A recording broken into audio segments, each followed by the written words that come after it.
Welcome back to the Puddcast with me, Jonathan Puddle. No Trifina this time, unfortunately, but she sends her love and greetings. This is episode 141 with my friend David Tensen back on the show.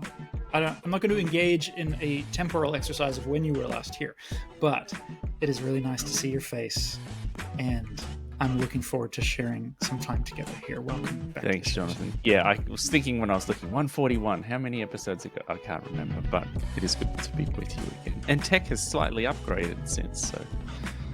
That's correct. You get to see both of our faces. We're so sorry, but we tried our best.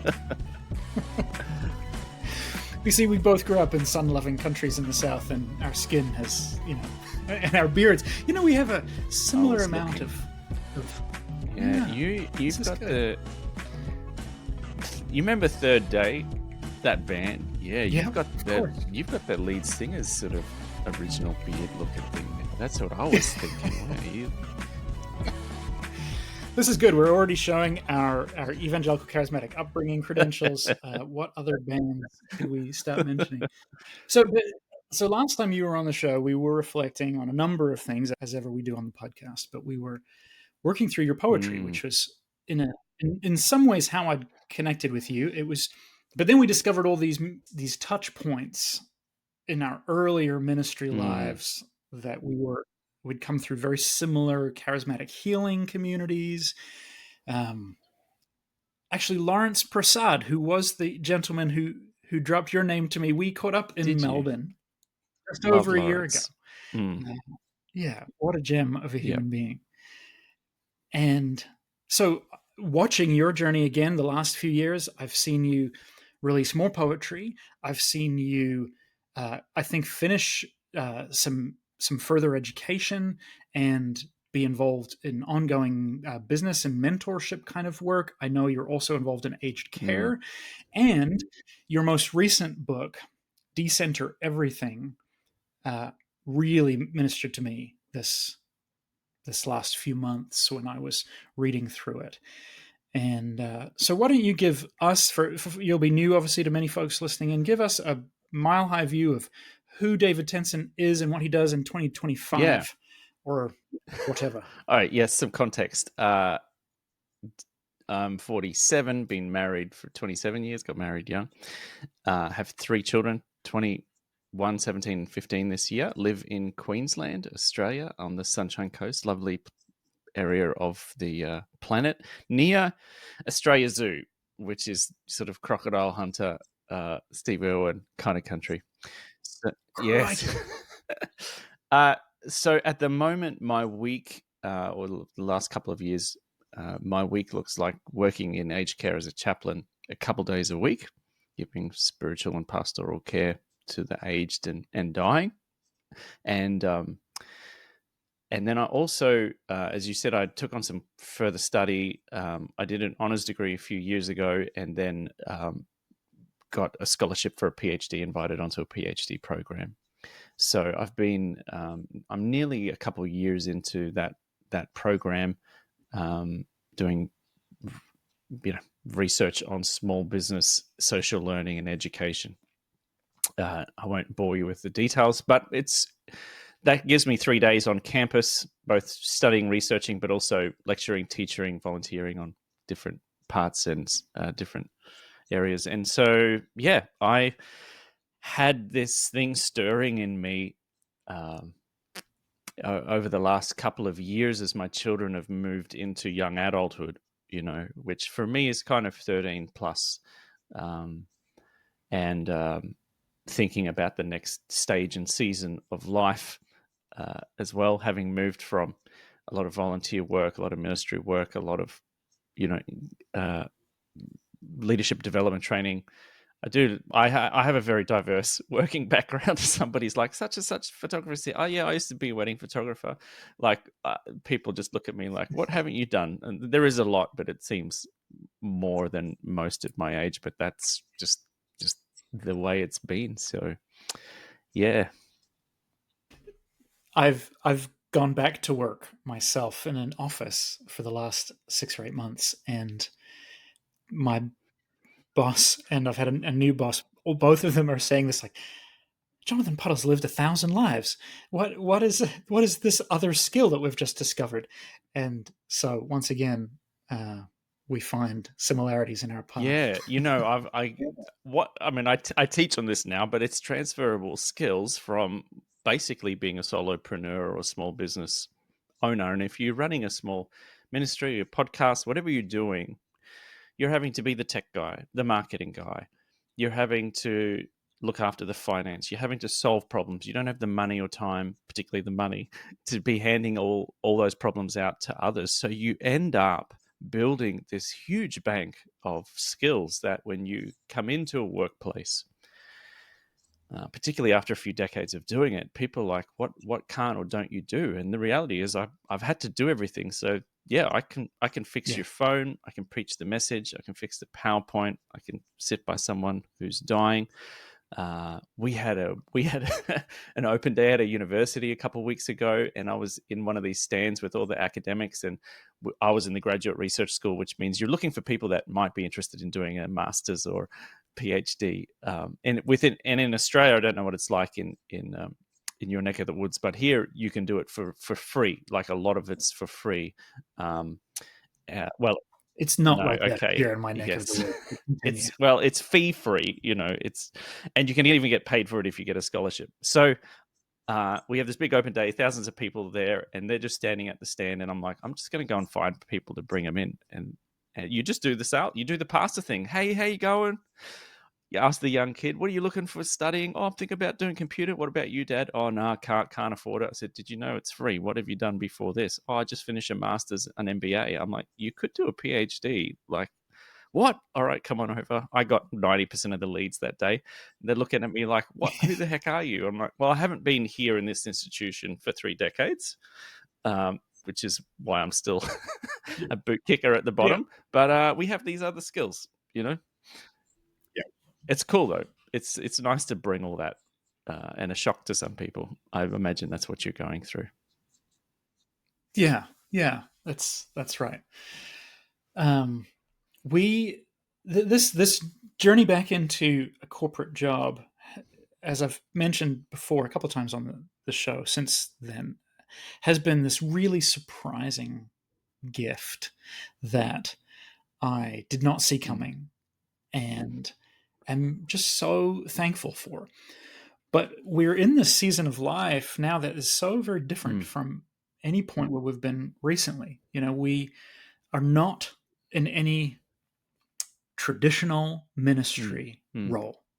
We are attending a church when we attend it. When we're not there, we are walking to a little local church right in our neighborhood. That's a bunch of white-haired folks that are just very sweet, and we're like fresh meat every time we walk in, and they're all so enthused. And it's like small and super low-key and kind of wonderful. And we're just like been really dialed into our teenagers, and I think we like didn't really realize how quickly they were growing up. And I remember my father battling clinical depression for decades. Right.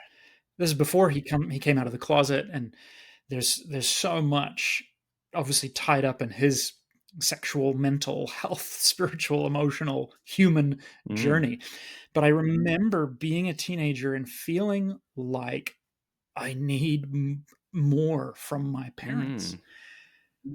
But I'm not going to ask for that. That's weird, man. And I didn't even have, only now do I have the language to say I needed more from my parents, right? Like I remember feeling overwhelmed and confused, and all this masculine pressure to be cool and stoic and all these things that we know about, the last few generations of masculinity.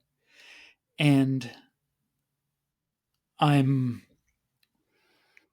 finding myself wanting to give so much to my sons and my daughters, and really also scared and confused and like not having a path or a roadmap.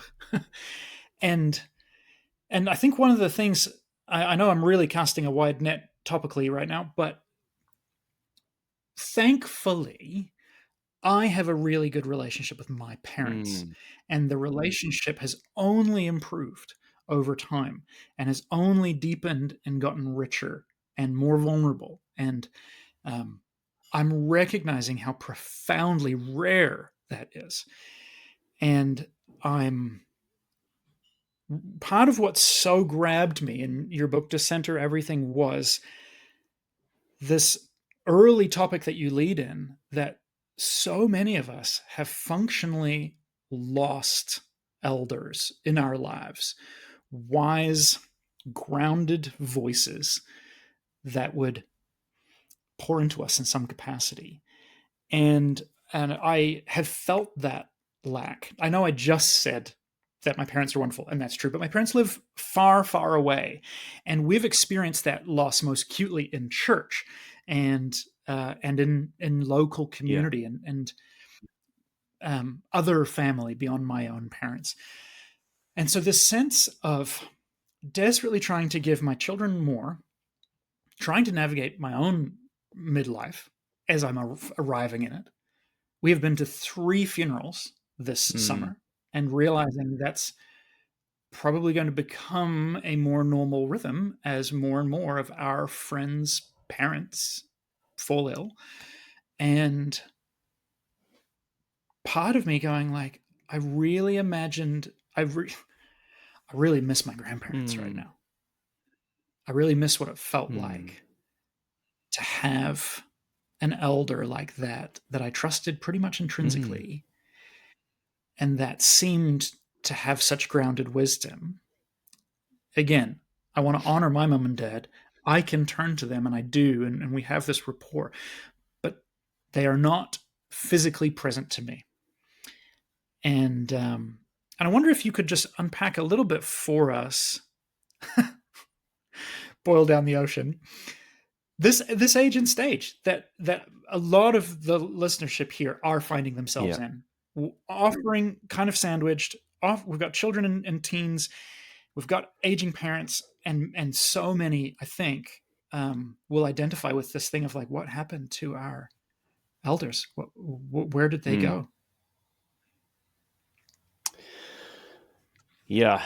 So we'll go backwards. Where did they go in the book? The book's a provocation. It's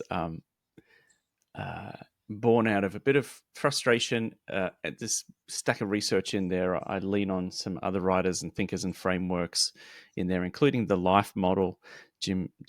Jim Wilder's stuff, Dr. Bill Plotkin's,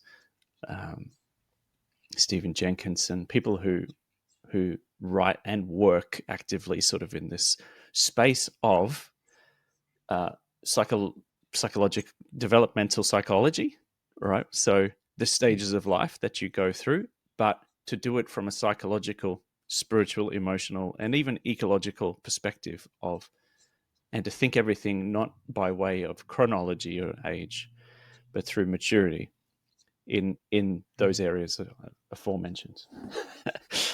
My academic language keeps falling out. So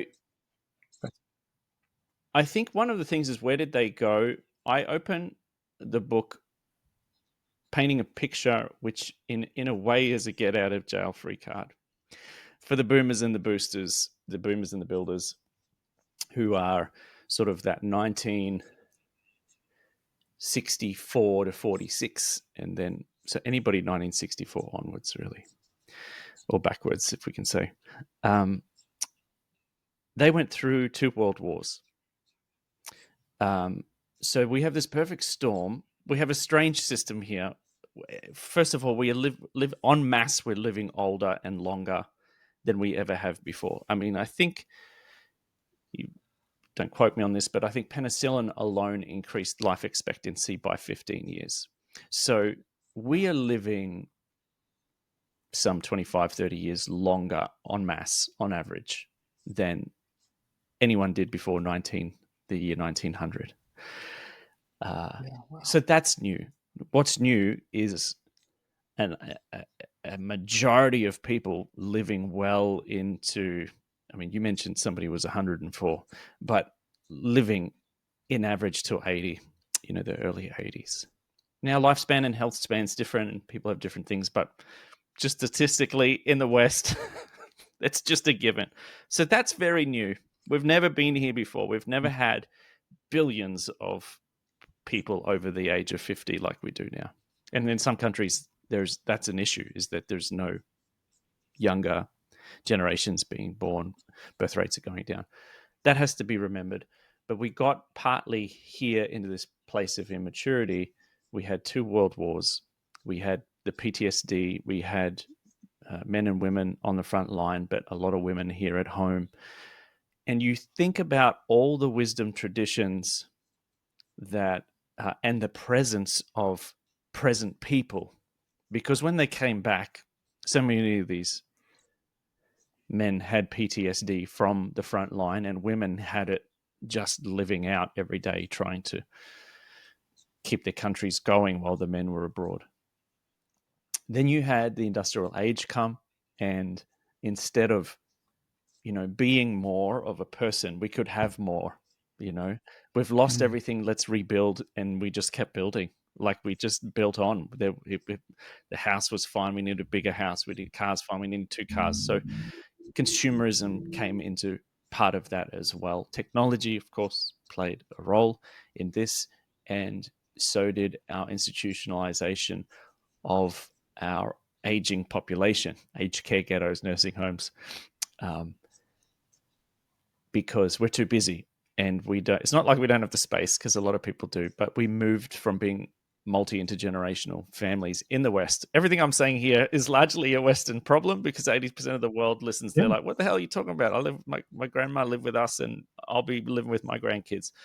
But in the West, we're here now. And that is for us now, for you and I don't know how old you are. How have you ever? 39. Yep. So you're heading to 40.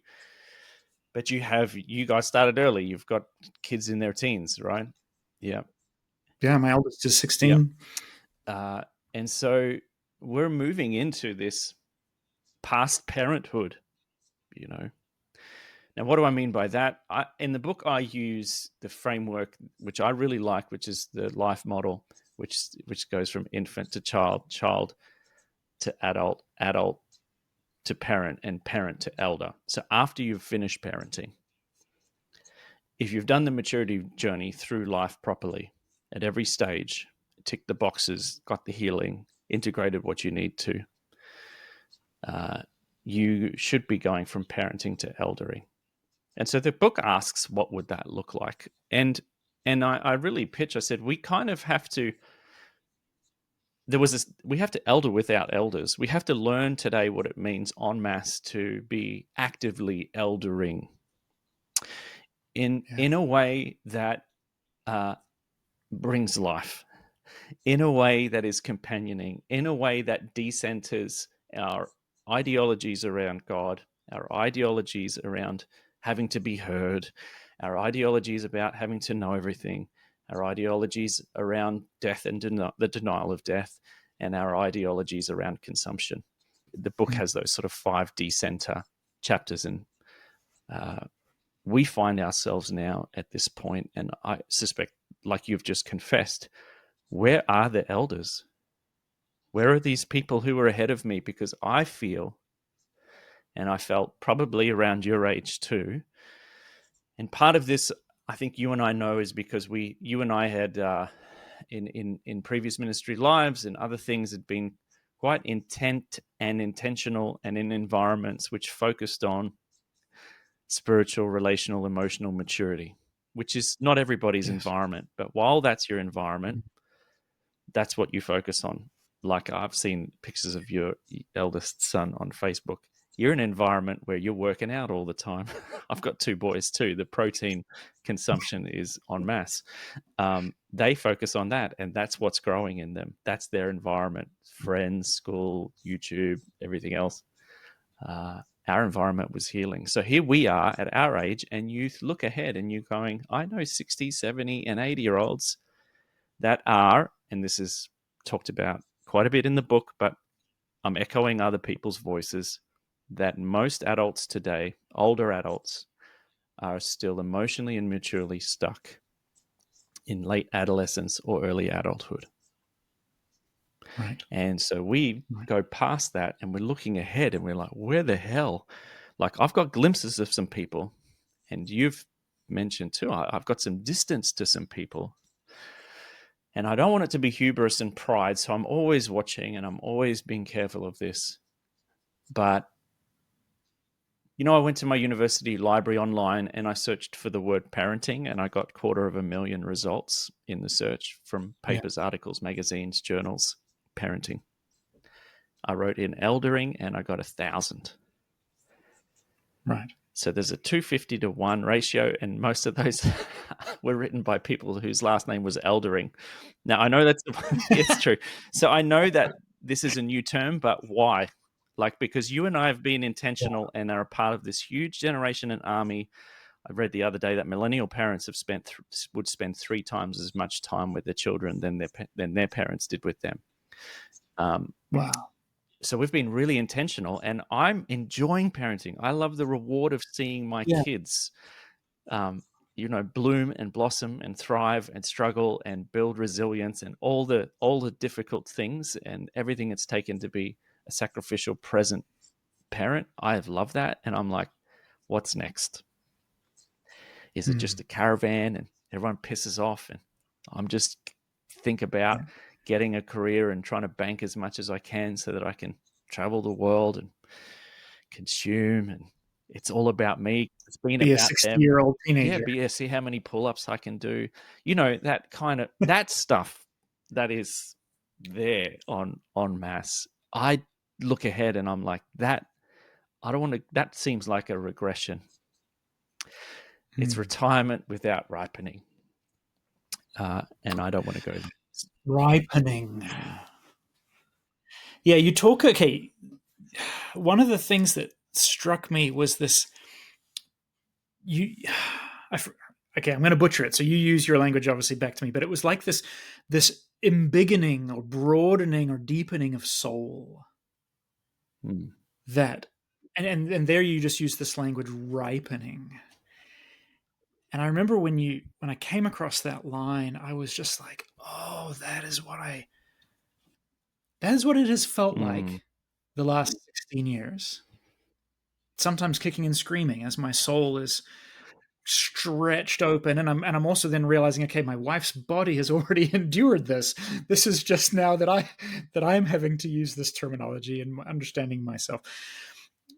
But I really hope and want my soul to keep getting bigger. Yeah. I want that so bad. And you know it when you encounter it, right? 100%. Yeah. The term I use in the book, the technical term I use, is a fat soul, which is yes, which is borrowed from Patricia Farmer. But I talk about Bernard Loomer. Dr. Bernard Loomer was a process and relational theologian and wrote this article on having a fat soul and talked about the capacity someone had. And that's actually quite a standout. A lot of people underline that and are like, that's it. I can read a bit from you if you like. Yeah. Please. Consider, I'll throw with a couple of examples. Consider the retired business owner. He struggles to relinquish control of the family business. He views his adult sons, who are educated men in their 40s, as incompetent teens. He believes that his ways, forged in a different economic era, remain the only path forward. Or maybe the former schoolteacher who insists her grandchildren should learn, look, and behave a certain way, transforming what could be centered and peaceful demonstrations of loving parental support into instrument of control every time she visits her daughter and grandchildren. These aren't personal foibles. They represent a profound constriction of what Dr. Bernard Loomer calls soul size, the capacity to hold complexity and difference without feeling threatened. I'll read that again. The capacity to hold complexity and difference without feeling threatened. He defines soul size as the volume of life you can take into your being and still maintain your integrity and individuality, the intensity and variety of outlook you can entertain in the unity of your being without feeling defensive or insecure. Ugh. Yeah. By this measure, many of our substitutes for authentic elderhood actually represent a shrinking rather than an expansion of the soul.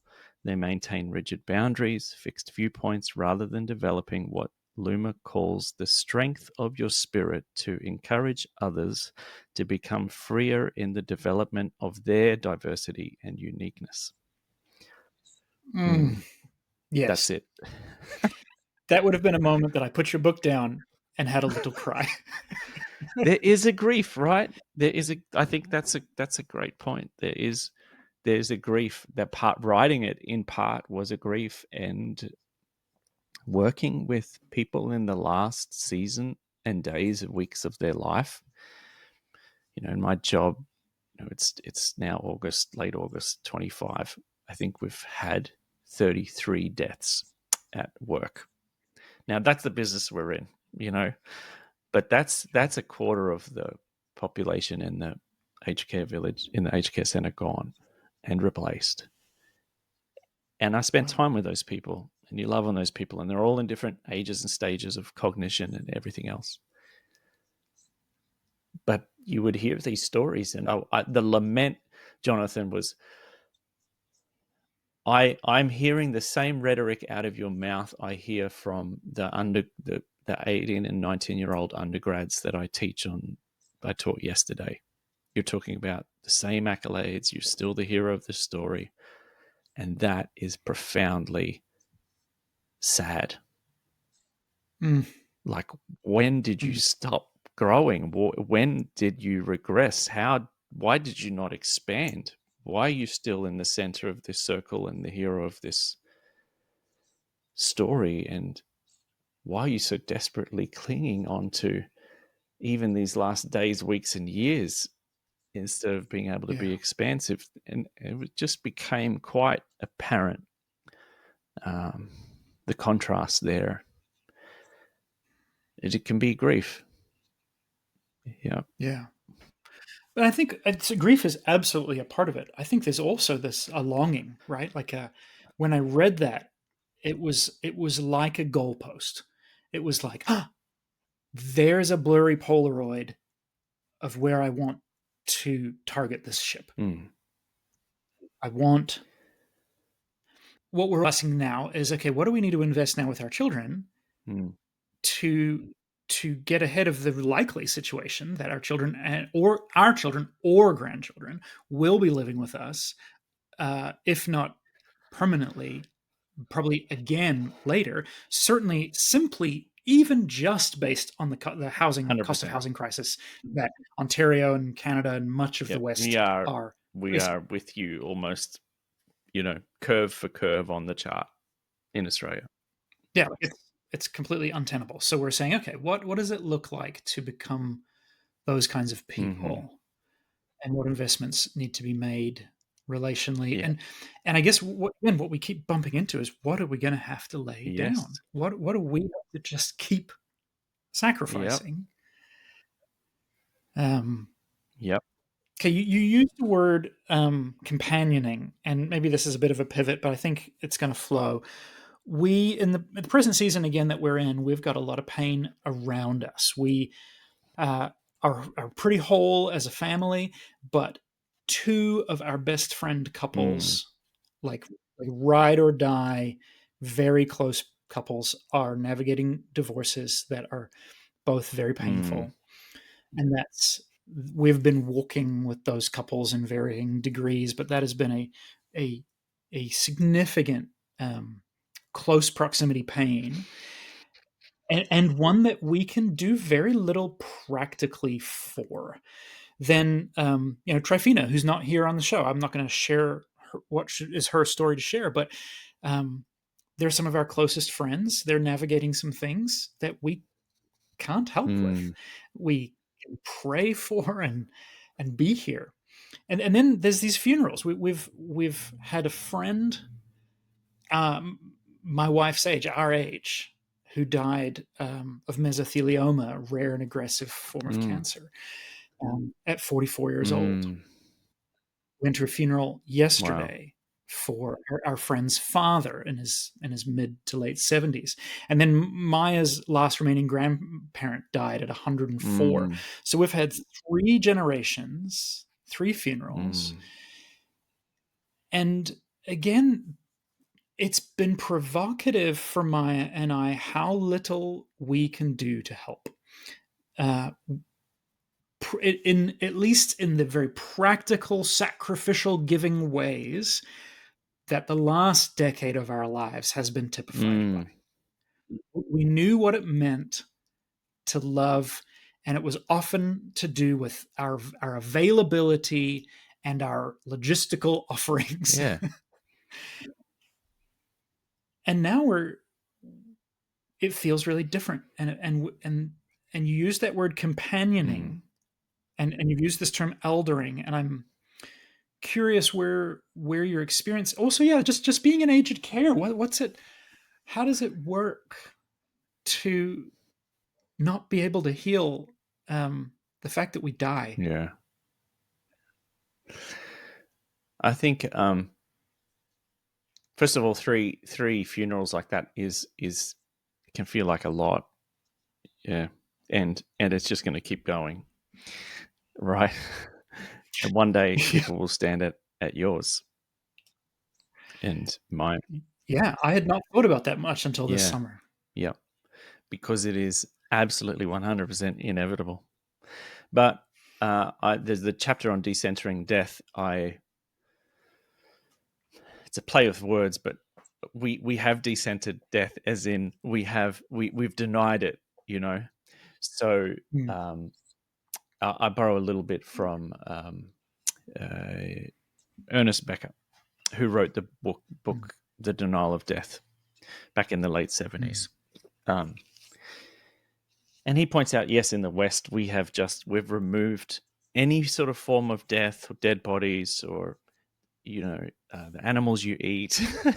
I don't want to see any of it. Just have it nicely packaged, blood-free in my supermarket shelf. I don't want to be around dead body. We just, for some reason, we're obsessed with it on TV and in media and in gaming. But in real life, it is confronting. Now, again, strange in the West, and it's just only a phenomenon in the last few decades, is that we've been this removed. So people don't have to think about it, because unless you're being invited to a funeral, why would you? Why would you? Yeah. So I think what has happened is we have pathologized grieving. We have lived with a huge denial of death, but it is the most natural thing in life itself. Life, death, and resurrection is it is a core component of life, is death. Wow. Yeah, even mentioned this small line in the book comes to mind. You just put so much in there, and you know what it's like. It's months ago when you wrote this, but I talk about Jesus going to Golgotha, which is the skull, and this whole idea of he's like, I'm the skull. So you have to think about death. Death is something we must, I think, at least consider. And they're scary looking skulls. They are. But, the great philosophers used to be there. And I have some beautiful colleagues in aged care and at university, but particularly in aged care, who are Nepalese or Indian.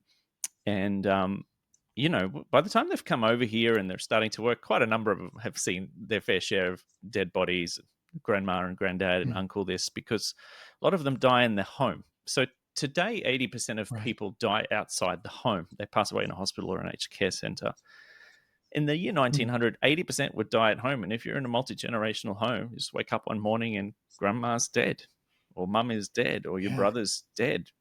Even the amount of people that died before they were 5 is like, so we just live in this place. And it's a long way around this, but it's important for us to recognize that we're here for a reason. Yeah. It is easy to stay away from it. But I found working in aged care and actually embracing, even doing some study around thanatology, which is the term. It's where the word Thanos comes from. He's the god of death. And so thanatology is the study of death and dying, has kind of normalized it because it should be normal. At the university I work at, we're going to be starting a death cafe where you drink tea, eat cake, and talk about death, your own, others, to normalize it, to be prepared for it. And it is confronting, and for goodness sake, it's supposed to be. Some would say until you really are prepared to die, you can't really live. You don't have a value, not just a value for life.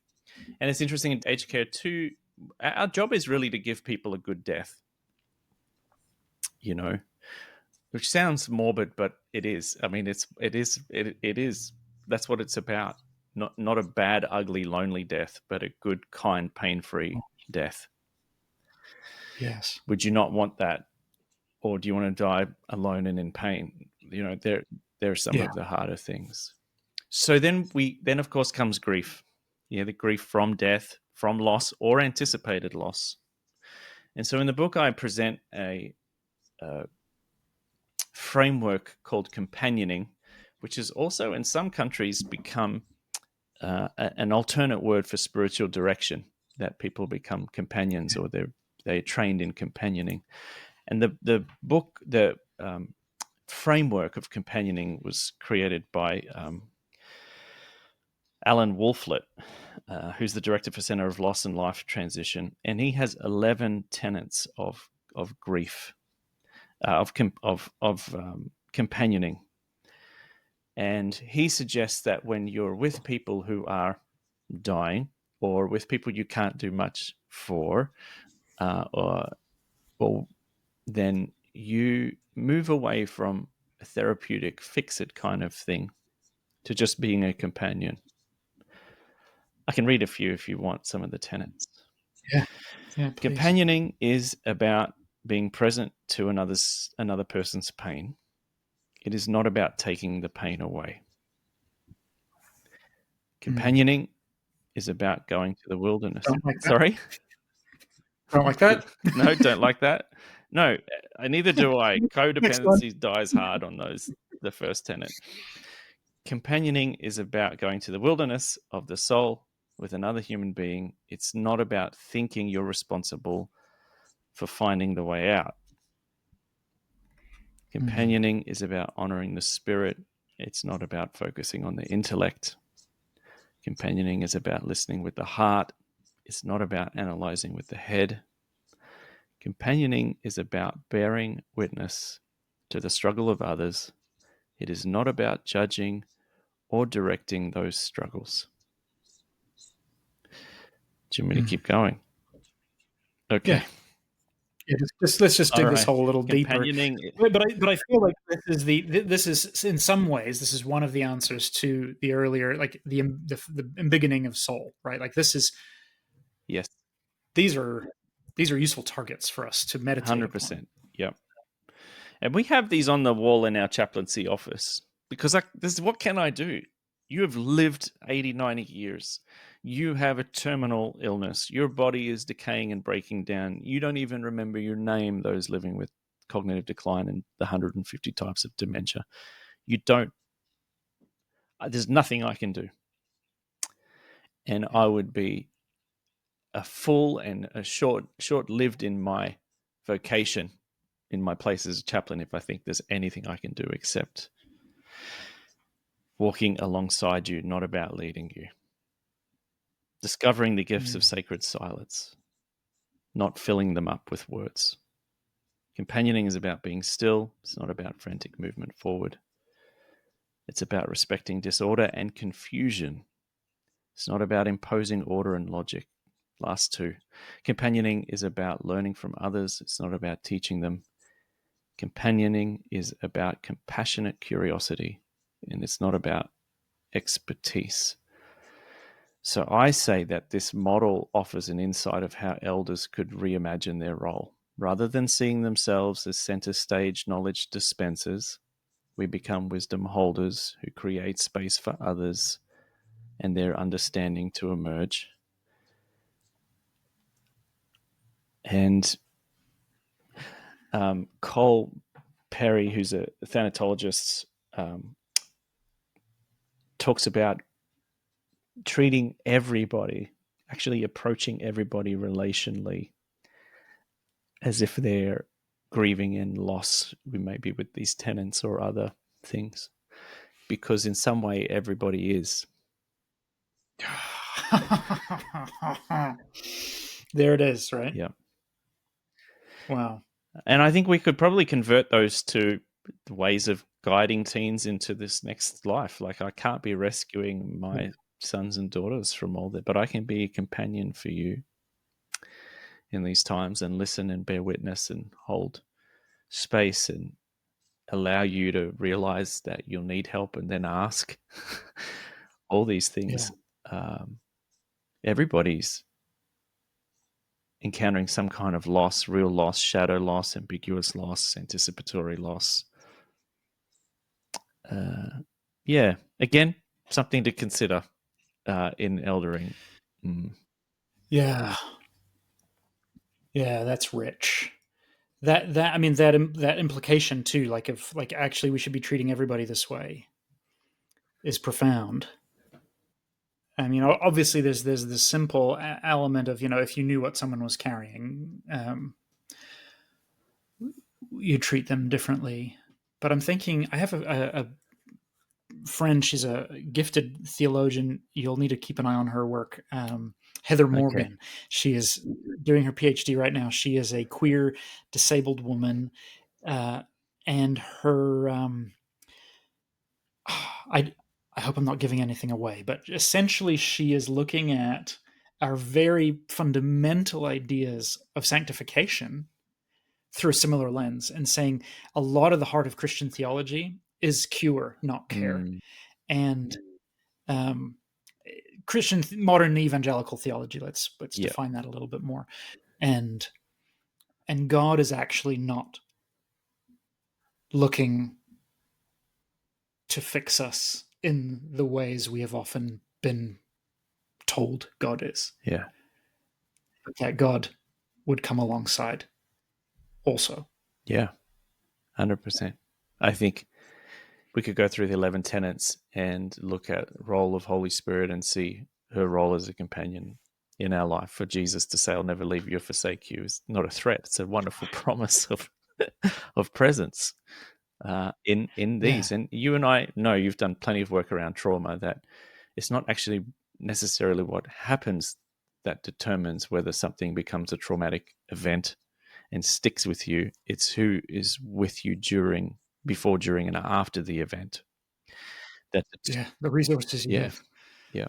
So, and you and I have both experienced those moments that I could have been stuck in, but I had the presence. I acknowledged and felt, and God came. And God displayed God's self, and I went looking and acknowledged God's presence in that moment. And then can we be that for somebody, including talking about friends that you feel helpless around? I'm here if you need, and you know that. We've just let us know, but not try and fix or rescue, but be a companion and a witness in some hard times. Yeah. And I think those kind of elders, they're out there. There are definitely people like that. They're not writing books and they're not doing 100 push-ups on Instagram, and they're not, they're just there, Yeah. Quietly companion, doing the work. Doing the work. Absolutely. And I think too, the journey to companioning is more common for women that could journey towards eldering in this decentric way that I speak of in the book, for a myriad of reasons, moving into the next stage of life, including menopause, perimenopause.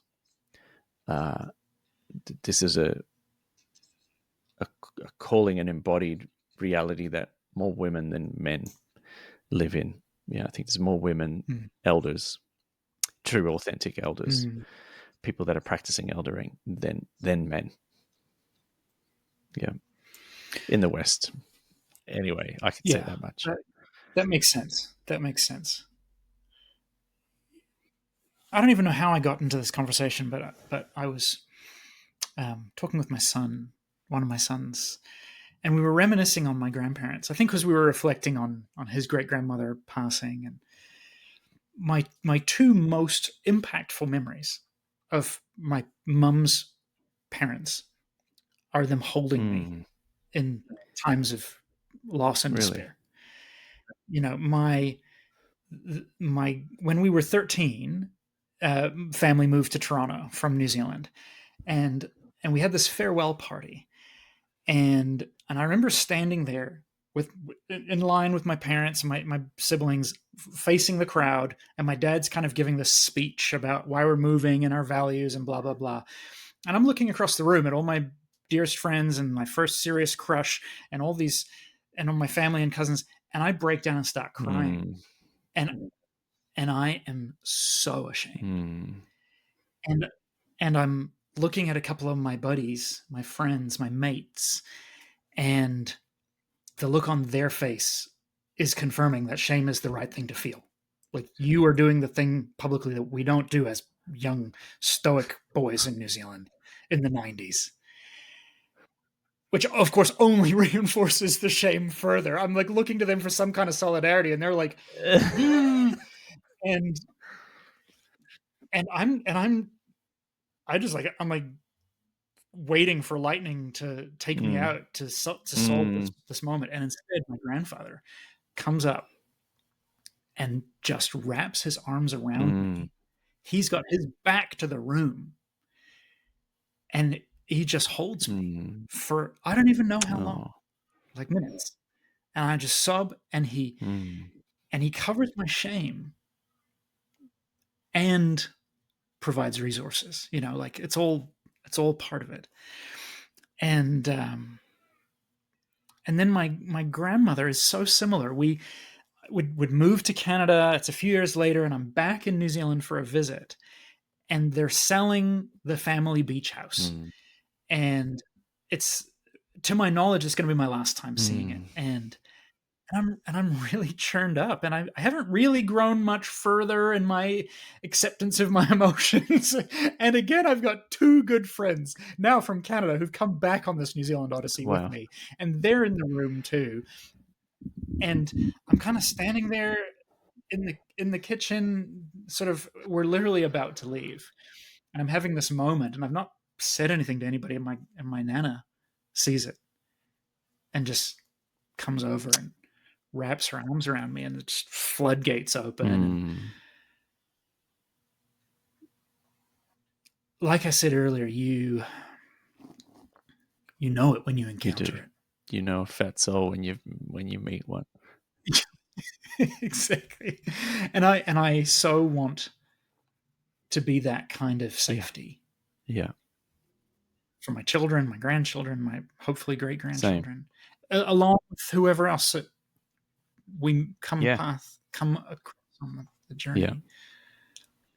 I am scared that a day will come when I'm like, nope, time out on the sacrifice. This is Jonathan time. Yeah, seriously. Like, I'm ready for my paycheck. Can I borrow the nut? Can I have nut? I feel a measure of fear about that. Why? That one day I will buy a motorcycle and say it's my turn to live the good life. Because right now, that's mostly what I'm being modeled. Again, not by my actual mom and dad, but by the culture, right? Yeah. The neighbors, the folks on my street. It's like, yep, well, I worked good and hard for this so that I could now go and party. And is that done at someone else's expense, do you think? Like, why would you not want to do that, and how do you draw the line between what might be fair, just, good, and self-care and reasonable, and what's excessive, consumptive, childish. Oh, yeah.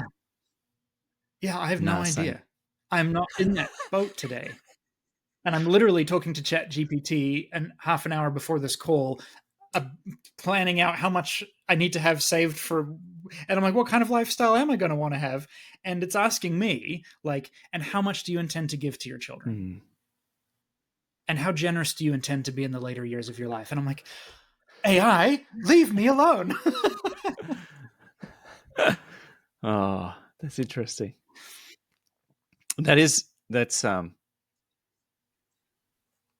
again, there's a cultural nuance with that. In some cultures, I think some of the research I did in some Nordic cultures, the government rewards you as you move on and you give it away to the next generation while you live. So if you give X Yes. away. Yeah, because there's a death tax if you live in Right. Finland. And if you don't give your money away before you die, it will be hosed in taxes. But if you do it, there's still care around. Now, in Australia, we have a really good aged care, system here. It's exceptionally good on world standards. There's holes, but my gosh, it's profoundly good. I have some American colleagues who, one of them just returned home to bury her mother at the start of the year, and we're just going through, the money ran out, she wasn't insured, or just traumatic, just terrible stuff that just doesn't happen here in Australia because of just things they set up many years ago. But it is a concern that, that question of what will I have left, is a question we tend to ask because we have to be self-sufficient all the way to the end. God forbid we ask help or live in an intergenerational home. But as you opened up with, I finished some of the book. The last chapter in it is decentering consumption, which was hard for me to write, which I open up with just because of the way life has been. In fact, I go to part of my sort of spiritual care is going to a men's circle. I go to a men's circle here. I've been part of the Center for Men and Families, which is kind of an offshoot of Richard Rohr's stuff here. So I sit in a circle of men, and at 47, I'm the youngest there, and many of these beautiful men, elders, true elders, and people at different maturity stages of life, but I'm the youngest there chronologically. And the other day, I just lost it in the circle. I'm like, I get angry. I get angry at the fact that I'm this age, and then it's all about me. It's all self-centered and bitterness, but I own it in the circle, that here I am at a place where I don't think I'm going to get into the housing market because I only have on the books, 20 years of work at the most left, unless parents leave something to us, if it hasn't been gobbled up in aged care and other fees and taxes. I don't think I'll get in the housing market. And then I don't know if my kids will get in the housing market. And I know I'm not alone because a house here has doubled in price. A house that should be 500,000 is like 950 now, and it's older and shitter than it was 5 years ago when it was half the price. It's same as you guys. It's like, what the heck? And can my kids afford to move out? I don't know if they can. I just don't know how we're going to do it, to be honest. This is just pure. I mean, I'm doing a business degree. I know where the numbers go. Just economically, this is the lament of a lot of people. The old, So I'm going to have to live with, we're going to have to live together. And I'm asking myself, am I the kind of person that my kids could live with? Am I willing to give up having to be a successful provider? And I know I will be surrounded by family and friends who are not in my boat and manage to get into the housing market, manage to put things away. Maybe they didn't go into ministry. And there's a lament there. There's a lament and an anger that, wow, you live for others, you give yourself to others, you help others out. So then where do I find my reward? Well, and I think, David, like, we were promised a certain bill of goods, and we were raised in a theology that we might now call faulty. Absolutely. But we went into it with a certain carrot before Yep. us, and it was a mixture of uh, treasures in Treasures in heaven, heaven. Yep. but also Many treasures here. Let's houses. be Many honest. houses. Yep. Yeah, yeah, yeah. But also MacBook Pros and Teslas and nice things here too. And that's not God's economy. God's economy is, isn't it ironic that that same theology or eschatology is built around, we got to have these big, beautiful buildings and all this wealth to win souls, and then people live with this poverty of soul growth, just poverty, you know, and they're playing catch up, like when they've got only a few years to live. That's the part that made me upset in this group of men. And they held space, and they were like, yep, I hear you, but a lot of them are retired. Watched a video of a guy starting to write poetry at 75. I'm like, that's freaking late, dude. Like, you could have been doing this, you could have been writing all this stuff years ago. And he admitted, I was stuck in myself. Just a product of that the thing I opened up with. Just so I don't look at boomers and blame them. There's just a sense of a grief. No, and also, like, we've been trading our body's labor for our food, economically, capitalistically. The objectification of men is very, very different than the objectification of women, but there's objectification nonetheless. Tell me about that. Well, I'm feeling like this may be part of what I see in my neighbors and in other folks, and where it's sort of like I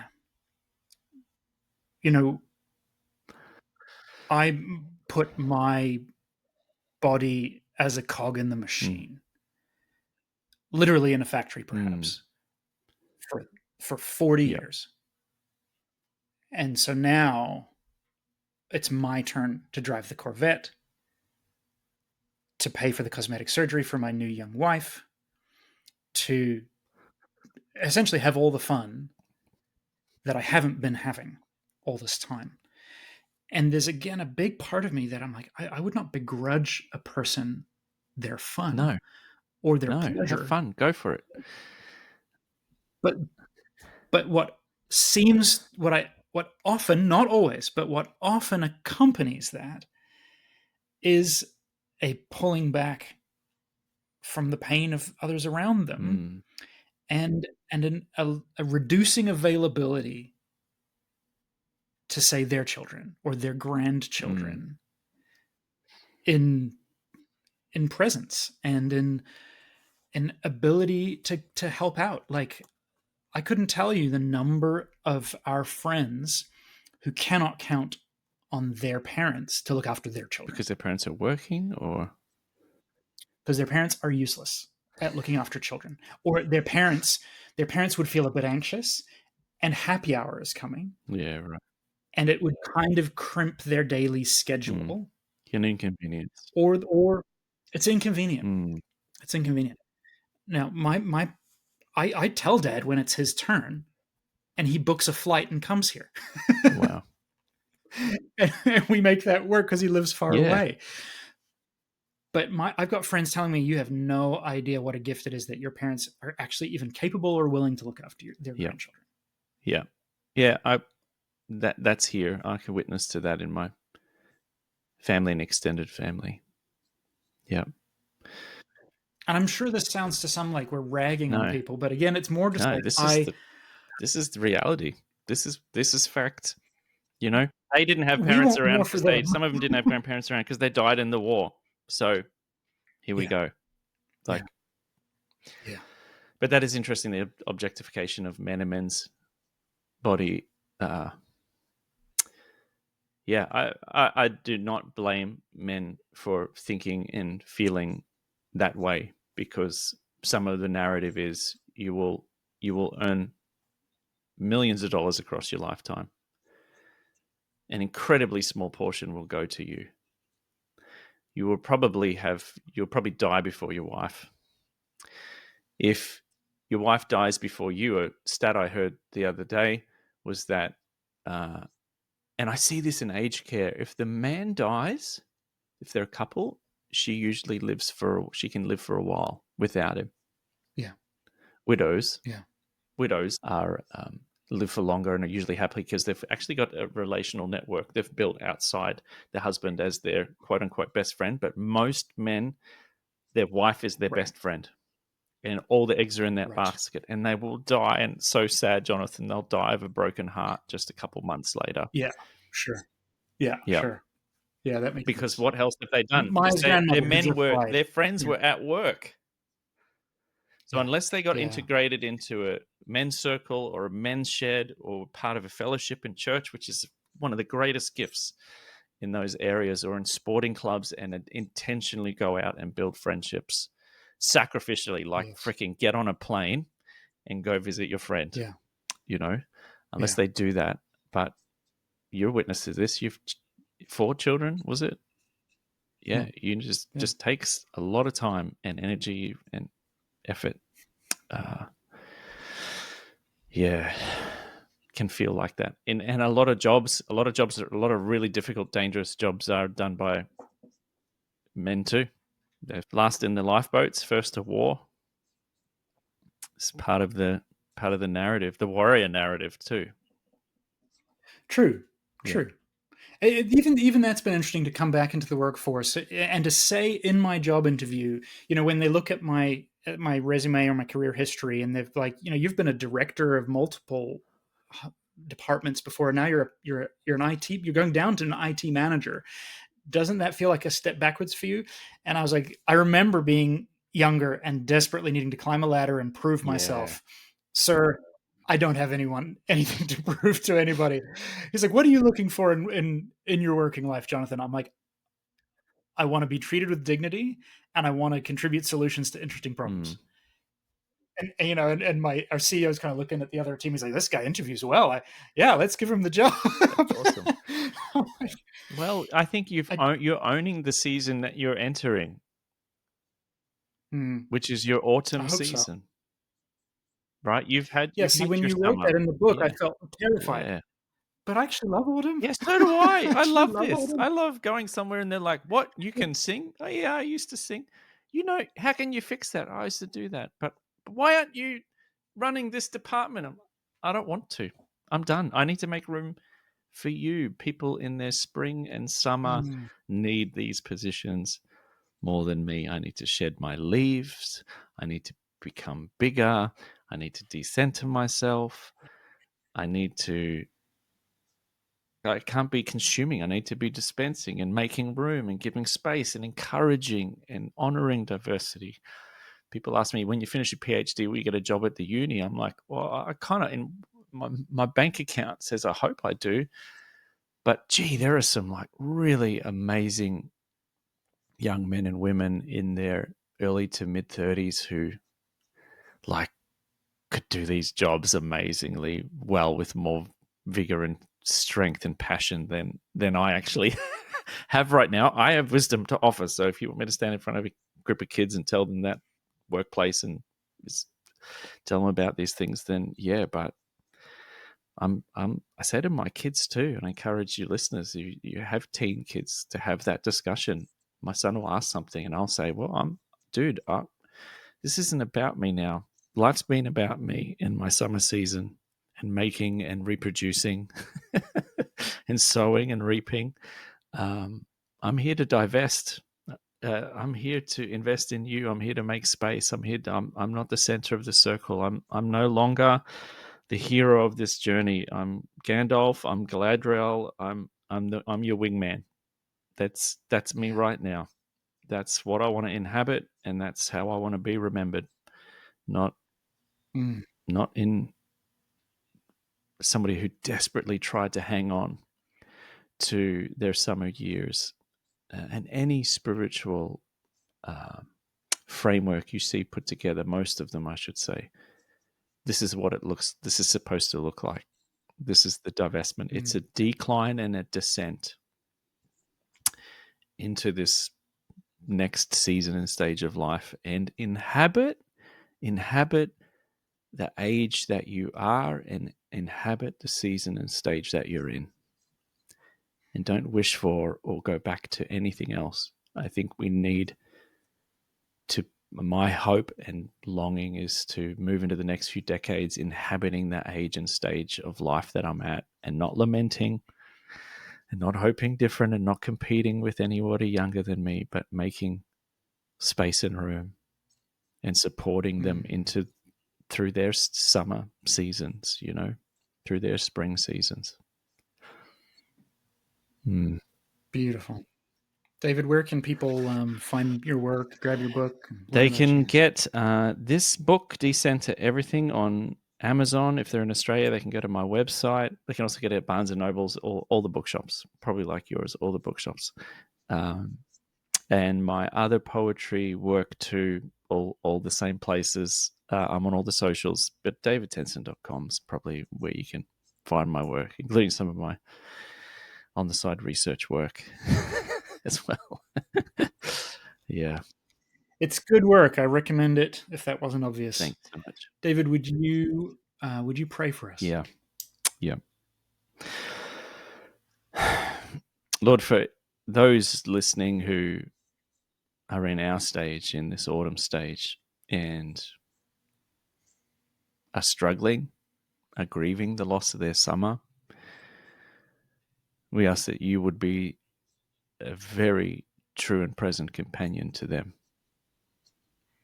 Would you help us decenter ourselves to know that we are part of the Trinity and not the middle of it, to know that you've called us to be self-emptying, self-forgetting people who know the source of our supply, who make our needs known, but don't make them demands. Would you bless every family, every heart, every home listening to this podcast, and their neighbors. In your name, amen.